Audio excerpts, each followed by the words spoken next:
Assalamualaikum warahmatullahi wabarakatuh. Kami dari kelompok 7 yang terdiri dari Selvia Dewi Sagita, Farah Maulina Hakim, dan Tasya Nur Afandi ingin mempresentasikan Ulumul Quran dengan tema atau judul Metode Nasik dan Masuk. Selanjutnya, makalah ini akan dibacakan oleh Selvia dan Farah. Terima kasih. Terima kasih disampaikan. Selanjutnya yaitu bab 2 pembahasan pengertian nasih dan mansuh. 1. Pengertian nasih secara etimologi atau bahasa. Nasih adalah isim fa'il atau bentuk subjek dari kata kerja nasaha dan masdarnya nasih. Terdapat beberapa arti kata nasih, diantaranya adalah al-izalah, artinya menghapus. Dalam Al-Quran disebutkan Allah menghapus atau menghilangkan apa yang dimasukkan oleh syaitan itu. Dan Allah menguatkan ayat-ayatnya. Dan Allah maha mengetahui lagi maha bijaksana. Quran Surat Al-Hajj ayat 52.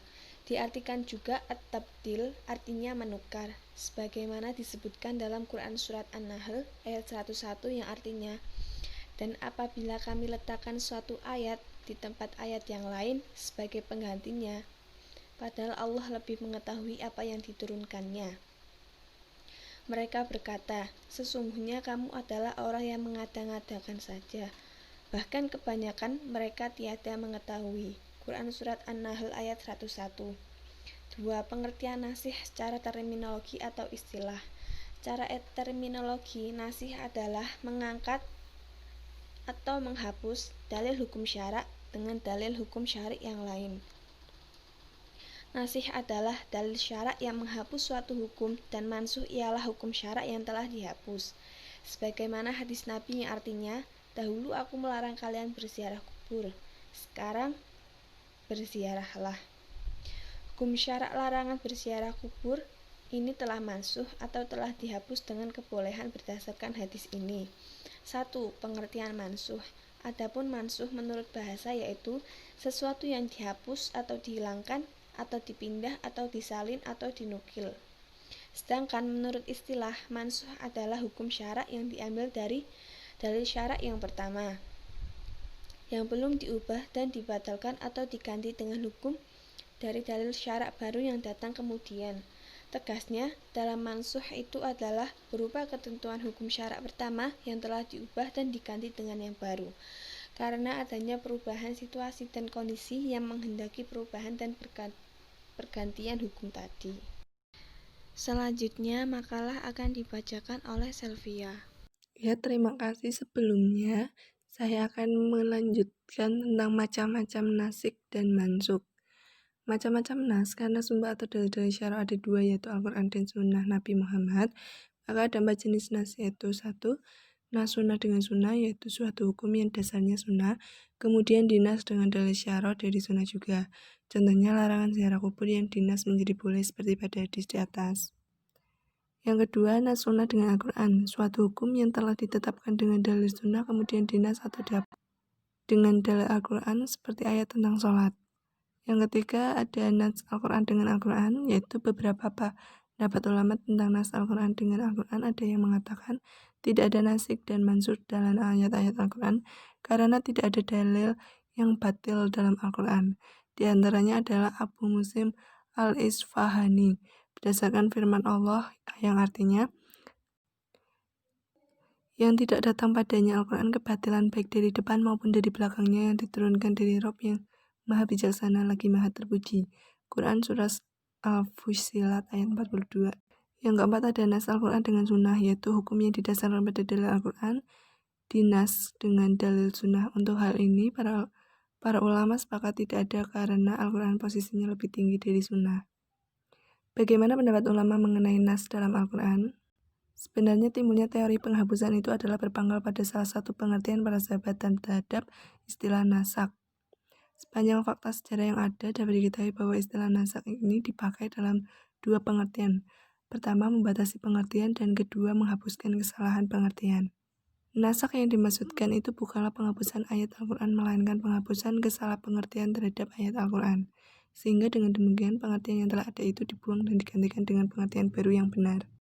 Sebagai contoh dalam Al-Quran surat Al-Baqarah ayat 286 yang artinya, dan jika kamu melahirkan apa yang ada di dalam hatimu atau kamu menyembunyikannya, niscaya Allah akan membuat perhitungan dengan kamu tentang perbuatanmu itu. Pembahasan tentang nasikh dan mansukh dapat dilihat dari ayat Al-Quran. Quran surat Al-Baqarah ayat 106 yang artinya kami tidak menasakkan satu ayat atau kami menjadikan manusia lupa kepadanya kecuali kami mendatangkannya lebih baik darinya atau yang sebanding. Apakah kamu tidak mengetahui sesungguhnya Allah berkuasa atas segala sesuatu? Perbedaan pendapat yang bermuara dari ayat tersebut memberikan perbedaan pandangan dari yang dikemukakan oleh para ulama mutaqaddimin dan mutaakhirin. Para ulama mutaqaddimin menafsirkan teks di atas dan teks lain yang senada sebagai adanya sejumlah teks Al-Quran yang dihapuskan. Mereka menggunakan tema nas ini mencakup semua bentuk penjelasan, sehingga nas memiliki makna yang lebih umum ketimbang hanya sekedar penghapusan hukum syara dengan dalil syara yang datang kemudian.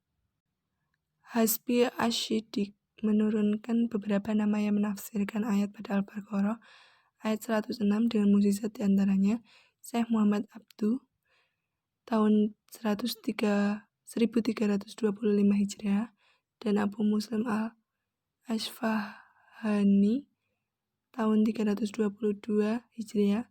Kelompok lainnya yang menjadi mazhab mayoritas ulama tidak mengartikan ayat di atas dengan pengertian lain, mereka tidak mengartikan kata ayat kecuali dengan kata ayat itu sendiri.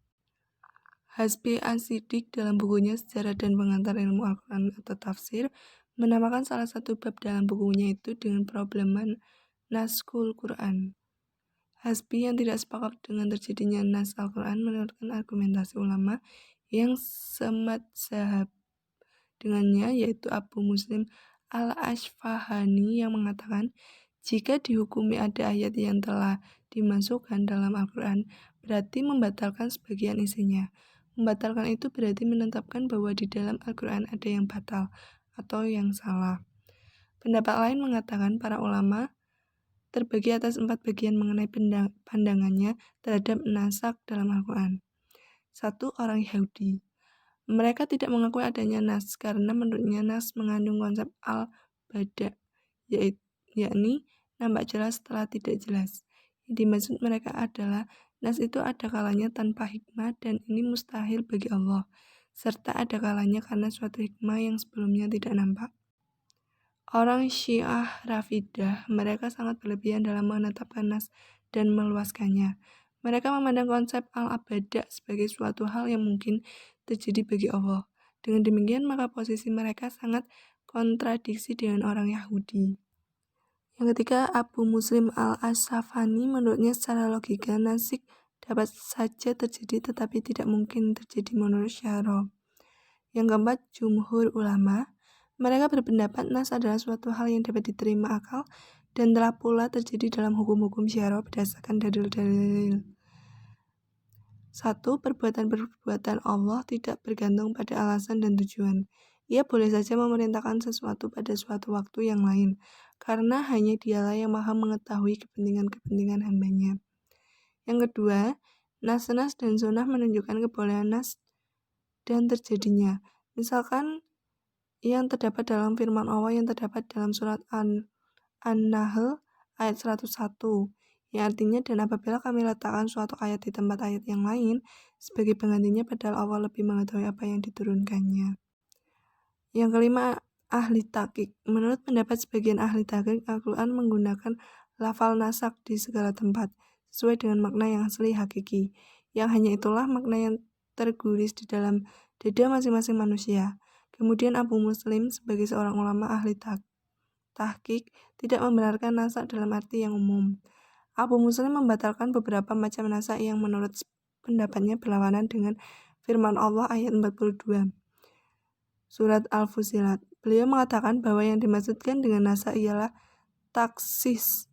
Beliau mengatakan demikian untuk menghindari pendirian membatalkan sesuatu hukum yang telah diturunkan Al-Quran. Kenapa harus ada nasikh mansukh? Adanya nasikh mansukh memberikan sebuah tarbiyah atau pelajaran bahwa Allah ketika memberikan sebuah ketetapan hukum secara bertahap, hukum bisa berubah tergantung kondisi masyarakat. Penasihan tersebut berkaitan dengan hukum agama, tidak berkaitan dengan ketauhidan. Seperti penaksihan kamar, tidak secara langsung bahwa masyarakat Arab mempunyai tradisi meminum ham, yang jelas untuk merubah sebuah tradisi yang sudah mengakar harus secara bertahap. Di dalam Al-Quran dijelaskan bahwa Al-Quran tidak semerta-merta mengharamkan khamr, akan tetapi Al-Quran menjelaskan manfaat dan madarat khamr. Setelah itu Allah melarang minum ketika hendak melakukan sholat, baru setelah itu Allah mengharamkannya. Manfaat dari mempelajari nasikh dan mansukh. Adanya nasikh mansukh tidak dapat dipisahkan dari sifat turunnya Al-Quran itu sendiri dan tujuan yang ingin dicapainya. Turunnya kitab suci Al-Quran tidak terjadi sekaligus, tapi beransur-ansur dalam waktu 20 tahun lebih. Al-Maraghi secara lebih tegas mengemukakan hikmah adanya naskh dalam Al-Quran. Ia menyatakan bahwasanya hukum-hukum tidak diundangkan kecuali untuk kemaslahatan manusia dan hal ini dapat berubah atau berbeda akibat perbedaan waktu dan tempat, sehingga apabila ada suatu hukum yang diundangkan pada suatu waktu karena adanya kebutuhan tersebut, maka hal ini kemudian suatu tindakan bijaksana apabila ia dinasak dan diganti dengan hukum yang sesuai dengan kebutuhan berikutnya.